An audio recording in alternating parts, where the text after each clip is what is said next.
കള്ളിയൽ പ്രദേശത്തും കൊച്ചുകോണത്ത് പ്രദേശത്തുമായി ജനിച്ചു വളർന്ന് ഈ നാടിനോടൊപ്പം ഇഴുകിച്ചേർന്ന നിങ്ങളുടെ മകനായി, നിങ്ങളുടെ സഹോദരനായി ഒക്കെ വളർന്നു വരുന്ന എനിക്ക് കൈപ്പത്തി അടയാളത്തിൽ നിങ്ങളുടെ വോട്ടുകൾ രേഖപ്പെടുത്തണം എന്നാണ് ആദ്യമായിട്ട് എനിക്ക് അപേക്ഷിക്കാനുള്ളത്.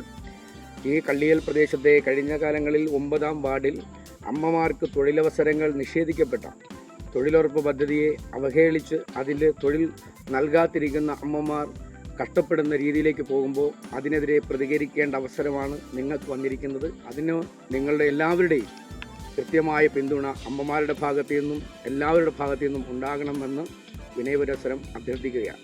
ഞാൻ ഈ വാർഡിൽ നിന്ന് ജനപ്രതിനിധിയായി ജയിച്ചു വന്നാൽ നമ്മളെ വലിയവിള റോഡ് പ്രധാനമന്ത്രി സടക്ക് യോജനയുമായി ബന്ധപ്പെട്ട് നമ്മുടെ അടൂർ പ്രകാശ് MP നമുക്കായി അനുവദിച്ചു തരുന്നതിന് വേണ്ടി കഠിനാധ്വാനം ചെയ്ത് ഈ പ്രദേശത്തിന് അനുവദിക്കപ്പെട്ട ആ റോഡ് എന്നും പകുതിയിൽ നിൽക്കുന്ന അവസ്ഥയാണ്. അത് പൂർത്തീകരിച്ച് അത് ജനസഞ്ചാര യോഗ്യമാക്കി മാറ്റുവാൻ പരമാവധി ശ്രമിക്കും എന്ന് നിങ്ങൾക്ക് ഉറപ്പ് നൽകുകയാണ്.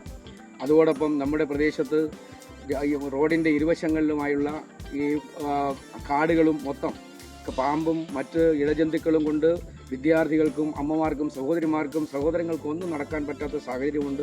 അതിന് നമ്മൾ കൃത്യമായ ഒരു പരിഹാരം ഉണ്ടാക്കുമെന്ന് ഞാൻ നിങ്ങൾക്ക് ഉറപ്പ് നൽകുന്നു. അതുപോലെ തന്നെ മറ്റു കാര്യങ്ങളെല്ലാം നമുക്ക് നാടിൻ്റെ വികസനത്തിന് വേണ്ടി ഒരുമിച്ച് നിൽക്കാം. ഒപ്പം ഞാനുണ്ടാകും, കൂടെ കൂട്ടിനായി നിങ്ങളോടൊപ്പം.